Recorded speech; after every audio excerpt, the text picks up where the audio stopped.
Good morning everyone. So 71st BPSC के 90 days planner में आज है डे 56। आपके एग्जाम के एग्जैक्टली 65 डेज बाकी हैं। ओके।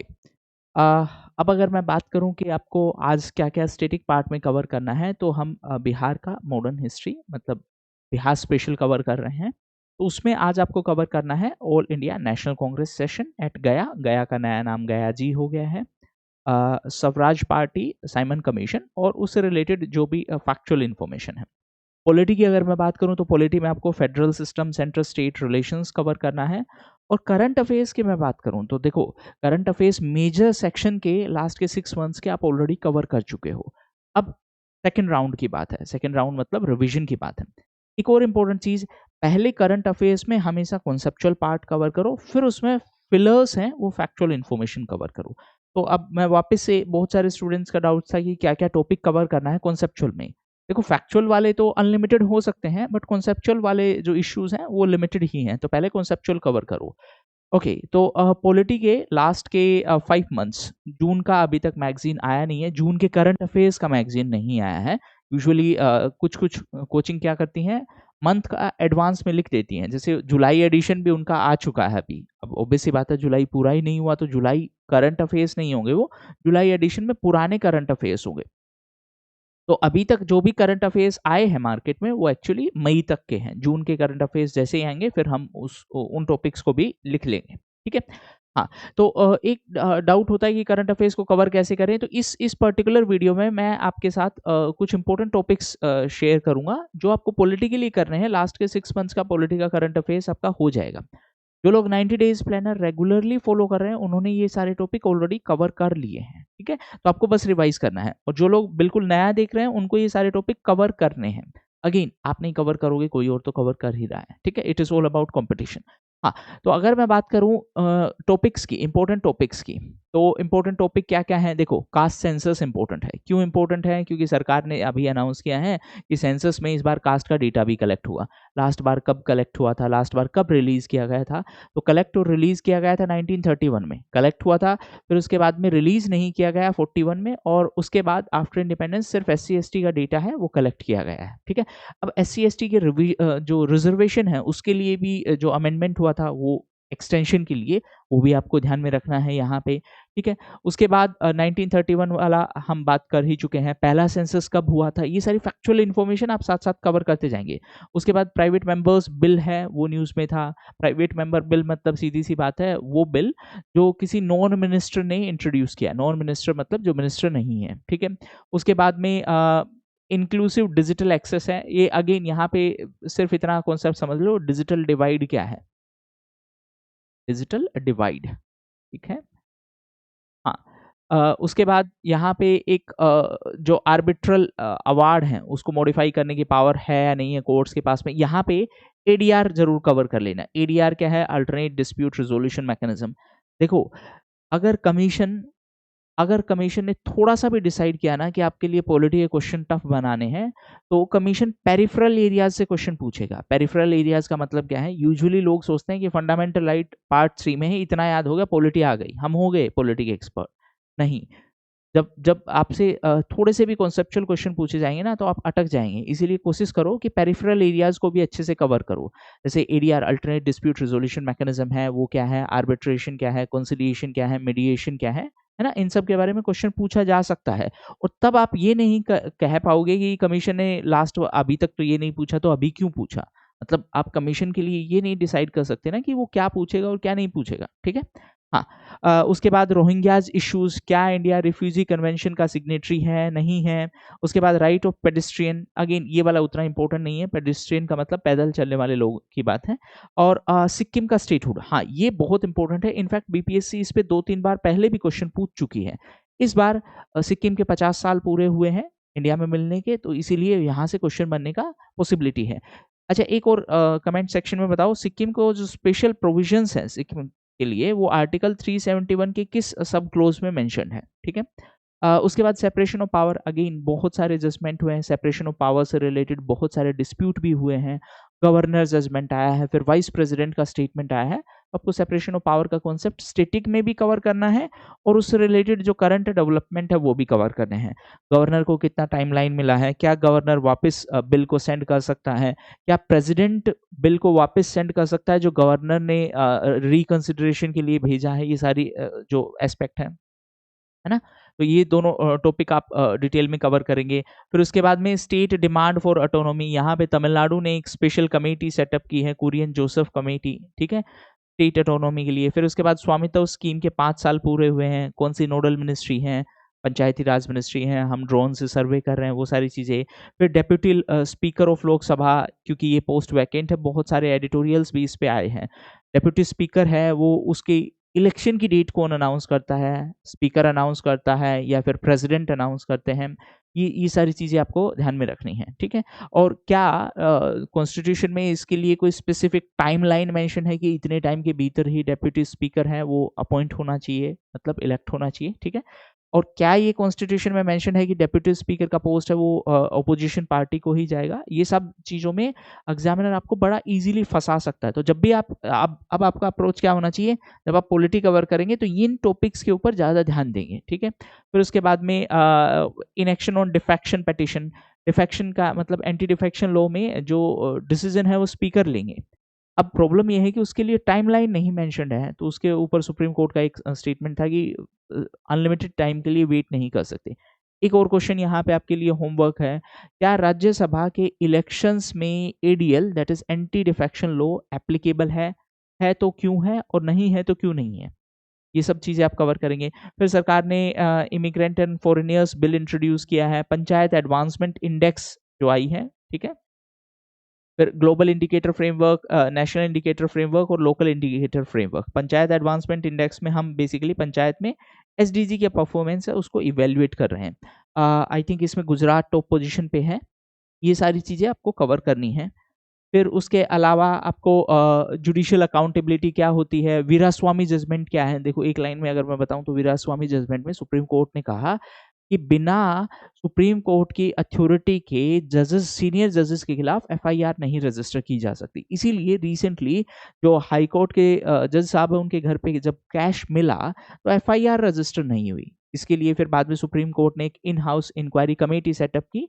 तो उसी पर एक स्टेटमेंट था वाइस प्रेसिडेंट साहब का कि वीरास्वामी जजमेंट को रिव्यू करने की जरूरत है। तो आपसे सिर्फ इतना पूछ सकते हैं, ठीक है? उसके बाद जजेस का इम्पीचमेंट जो प्रोसेस है, पूरा प्रोसेस है, उसमें क्या क्या है, क्या क्या नहीं है, क्या किसी को अभी तक इम्पीच किया गया है, ये सारी चीजें आपको कवर करनी है, ठीक है? फिर big tech companies, big tech मतलब जो बड़ी टेक्नोलॉजी कंपनीज है उनको रेगुलेट करने के लिए सीसीआई है एक नया रेगुलेशन कंसिडर कर रहा है। सीसीआई क्या है? कॉम्पिटिशन कमीशन ऑफ इंडिया है, ठीक है? इसमें एक रेगुलेशन होता है एक्स एंटे, एक रेगुलेशन होता है एक्स पोस्ट। मतलब एक्शन होने से, एंटी कॉम्पिटिटिव प्रैक्टिसेस होने से पहले रेगुलेट कर सकते हैं क्या, उन सब के लिए इश्यूज हैं। ये फॉरेनियर्स बिल वाला हम ऑलरेडी डिस्कस कर चुके हैं। फिर उसके बाद में मर्सी पिटीशन के लिए महाराष्ट्र ने एक डेडिकेटेड सेल बनाया है, ठीक है? तो आपको बेसिकली प्रेसिडेंट की और गवर्नर की पार्डन पावर वो सब कवर करना है। Standing committee on rural development and Panchayati Raj, इसमें कुछ ज़्यादा है नहीं, बेसिक जो कॉन्सेप्ट आप स्टैटिक पार्ट कवर कर लीजिए उसी में हो जाएगा। नेक्स्ट है संसद भाषिणी इनिशिएटिव, लैंग्वेज ट्रांसलेशन के लिए इनिशिएटिव है। नेक्स्ट है future of free speech index, ये एक रिपोर्ट है बेसिकली, उसमें इंडिया का रैंकिंग क्या है वो देख लेना। इसी से रिलेटेड एक और प्रेस फ्रीडम इंडेक्स है, वो भी कवर कर लेना यहीं पे, प्रेस फ्रीडम इंडेक्स, ठीक है? उसके बाद अगर मैं बात करूं फ्रीबीज की, तो फ्रीबीज पे भी बहुत सारे इश्यूज थे, ठीक है? वेलफेयर स्टेट का कॉन्सेप्ट है वो कवर कर लेना यहाँ पे, वेलफेयर स्टेट, ठीक है? उसके बाद status of devolution to panchayat in states, devolution मतलब उनके पास क्या क्या पावर है, क्या क्या इश्यूज हैं उनसे रिलेटेड। तो इसमें 6 पैरामीटर्स हैं, वो 6 पैरामीटर में किस पैरामीटर में सबसे बेकार परफॉर्मेंस है वो सारी चीज़ें कवर कर लेना। बिहार का परफॉर्मेंस कैसा है वो कवर कर लेना। प्रॉक्सी रिप्रेजेंटेशन मतलब सरपंच पति का जो कॉन्सेप्ट है। फिर पंचायत निर्णय पोर्टल की, पंचायत में डिसीजन कैसे लिए जाते हैं। फिर सरकार ने इनफैक्ट जो इकोनॉमिक सर्वे है उसमें भी बात की कि हम डीरेगुलेशन पे ध्यान देंगे। डीरेगुलेशन क्या है, यहाँ पे एक और बिल भी कवर कर लेना, जन विश्वास बिल, जन विश्वास बिल, ठीक है। फिर उसके बाद प्रेसिडेंट रूल इन मणिपुर। अच्छा, जब कोई स्टेट प्रेसिडेंट रूल के अंडर में है तो उसका बजट कौन प्रेजेंट करेगा, ये सब बेसिक फैक्चुअल इन्फॉर्मेशन आप कवर कर लेना। फिर उसके बाद में सस्पेंशन ऑफ ऑपरेशन, ये वाले पे रिसेंटली यूपीएससी का ही एक और एग्जाम था, मैं याद नहीं कर पा रहा हूँ, आई थिंक सीडीएस का ही था, उसमें भी ये क्वेश्चन पूछा गया था, सस्पेंशन ऑफ ऑपरेशन है वो किस चीज़ से रिलेटेड है। तो ये बेसिकली नॉर्थ ईस्ट से रिलेटेड है कि वहाँ के जो वायलेंट ग्रुप हैं वो वायलेंस छोड़ के फिर निगोशिएशन करेंगे, उसके कंटेक्स्ट में आपको एक और टर्म कवर करना है, अरमबाई टेंगोल, ठीक है। फिर उसके बाद वक्फ अमेंडमेंट बिल है, यहाँ पे एक उम्मीद पोर्टल है, वो भी कवर कर लेना, UMEE, उम्मीद बिल और उम्मीद पोर्टल, इसी बिल का नाम उम्मीद बिल है और उम्मीद पोर्टल है इन प्रॉपर्टीज के मैनेजमेंट के लिए। फिर उसके बाद DBIM है, सरकार के डिजिटल आइडेंटिटी को मैनेज करने के लिए मैनुअल है, ठीक है। उसके बाद कोऑपरेटिव्स है, वो इस बार कवर कर लेना क्योंकि ईयर ऑफ कोऑपरेटिव्स है 2025 है। उसके बाद उत्तराखंड ने रिसेंटली यूसीसी इंप्लीमेंट किया है। फिर उसके बाद में कॉन्स्टिट्यूशनल अमेंडमेंट के लिए क्या क्या प्रोसेस है वो सारी चीज़ें आप कवर कर लेना, है ना। नीति आयोग के 10 साल पूरे हुए हैं और नीति आयोग और प्लानिंग कमीशन इन सब के बारे में कंपैरिजन, NDC क्या है, नेशनल डेवलपमेंट काउंसिल है क्या है, ठीक है। फिर लोकपाल और लोकायुक्त हैं, लोकपाल और लोकायुक्त इसलिए न्यूज में था क्योंकि पहला लोकपाल डे सेलिब्रेट किया गया है इसी साल, तो आपसे फैक्चुअल इन्फॉर्मेशन पूछ सकता है कि कब सेलिब्रेट किया गया। उसके अलावा आपसे फैक्चुअल इन्फॉर्मेशन लोकपाल के कंपोजिशन वो सब के बारे में भी पूछ सकता है। Next, election commission of India, इसमें अपॉइंटमेंट वाले में इशू था, तो यहाँ पे आपको अनूप बर्नवाल जजमेंट है उसका पूरा वो आपको कवर करना है। उसके बाद जो अपॉइंटमेंट प्रोसेस में चेंज हुआ है वो भी कवर करना है। नेक्स्ट, इंटरनेट शटडाउन है, बस इतना ध्यान में रखना, राइट टू एक्सेस इंटरनेट वो फंडामेंटल राइट है या नहीं है तो किस आर्टिकल के अंडर में है। फिर उसके बाद में right to access to justice is not absolute, अब बेसिकली ये PIL के कंटेक्स में था कि लोग रैंडमली जो मर जाए वो PIL फाइल कर देते हैं, ठीक है। तो PIL का कॉन्सेप्ट क्या है, किसने दिया, वो सारी चीज़ें, दिशा स्कीम क्या है। फिर उसके बाद में सरकार ने कुछ नोटिस जारी किया था कि जो जेल है उसमें कास्ट बेस्ड डिस्क्रिमिनेशन होता है, तो उसको दूर करने के लिए सरकार ने कुछ इंस्ट्रक्शंस इशू की थी, ठीक है। फिर उसके बाद डॉक्ट्रिन ऑफ मर्जर क्या है, CBI और स्टेट कंसेंट का क्या कॉन्सेप्ट है, मतलब क्या CBI को स्टेट में केसेस इन्वेस्टिगेट करने के लिए स्टेट का कंसेंट चाहिए या नहीं है, क्योंकि लॉ एंड ऑर्डर एक स्टेट सब्जेक्ट है। फिर पंचायत से पार्लियामेंट इनिशिएटिव है, विकसित पंचायत कर्मयोगी इनिशिएटिव है।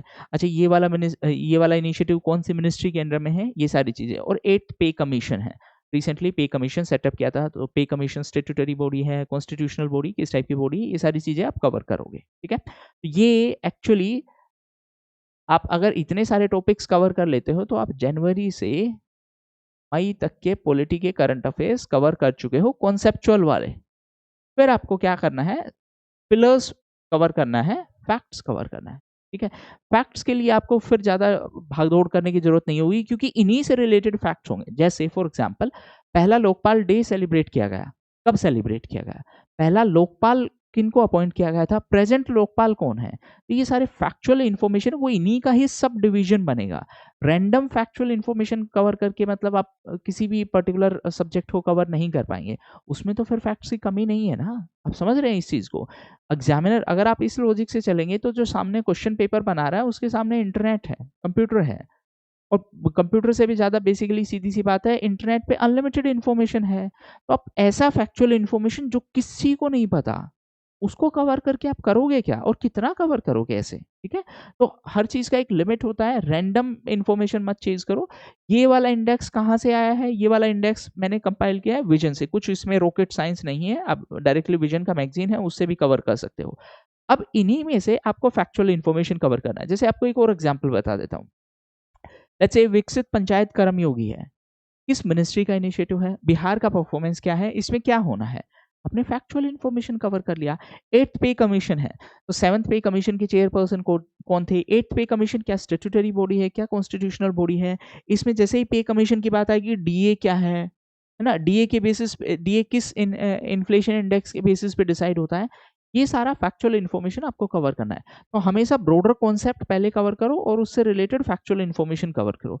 रैंडमली इधर उधर से फैक्चुअल इन्फॉर्मेशन कंपाइल करके करोगे तो आप खुद क्या याद रख पाओगे, गेटिंग माय पॉइंट, है ना। तो आप अननेसेसरी अपनी प्रिपरेशन को कॉम्प्लिकेट मत करो, लाइफ ऑलरेडी कॉम्प्लिकेटेड है, प्रिपरेशन को क्यों कॉम्प्लिकेट करना है, ठीक है।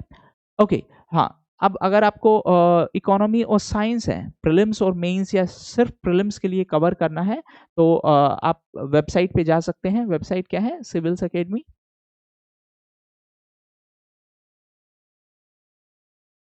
.com, या फिर डायरेक्टली आप सिविल्स एकेडमी का ऐप इंस्टॉल कर सकते हैं। वहाँ पे डेमो लेक्चर्स अवेलेबल हैं। आपको कवर करना है तो आप डेमो लेक्चर देख सकते हैं। डेमो लेक्चर अगर आपको सही लगे तो आप परचेज कर सकते हैं। क्या-क्या इसमें कवर होगा, अगर आपको दोनों का लेना है, प्रीलिम्स और मेंस का दोनों का लेना है, तो आप दोनों का पैकेज ले सकते हैं। सिर्फ प्रीलिम्स का करना है तो सिर्फ प्रीलिम्स का ले सकते हैं। क्या-क्या उसमें कवर होगा, स्टैटिक पार्ट कवर होगा, करंट कवर होगा, प्रीवियस ईयर क्वेश्चंस कवर होंगे और रिवीजन कवर होंगे। अब इसमें से देखो हमारा गोल क्या है, प्रीलिम्स के लिए इकोनॉमी और साइंस है वो 31 जुलाई तक कवर हो जाएगा। 31 जुलाई तक कवर हो जाएगा। फिर पूरे अगस्त में हम आपको वो सब्जेक्ट रिवाइज करवाएंगे। देखिए ये पहली बार हो रहा है कि हम डायरेक्टली इन्वॉल्व होके आपको रिवाइज करवाएंगे पूरे अगस्त में। इनफैक्ट प्लान ये है कि लास्ट एक वीक तक, यानी कि लगभग 5 सितंबर तक आपकी क्लासेस चलेंगी, रिवीजन क्लासेस चलेंगी पूरा अगस्त, और 5 दिन सितंबर के रिवीजन क्लासेस चलेंगी। उसमें क्या-क्या कवर होगा, पूरा स्टैटिक कॉन्सेप्ट, जैसे साइंस में सर आपको physics, chemistry, bio plus current affairs, वो सारी चीज़ें प्लस प्रीवियस ईयर क्वेश्चन वो खुद रिवाइज करवाएंगे। 31 तक आपका सिलेबस खत्म हो जाएगा। उसी तरीके से इकोनॉमी में मैं पूरा आपको स्टैटिक आपका 31 तक खत्म हो जाएगा। फिर आपको current affairs, previous year question और रिवीजन, ये पूरा आपका अगस्त में चलेगा। तो ये पूरा टाइमलाइन है, ठीक है। इसके अलावा भी अगर आपको प्रिपरेशन में कोई भी डाउट हो, please write down in the comment section. Thank you.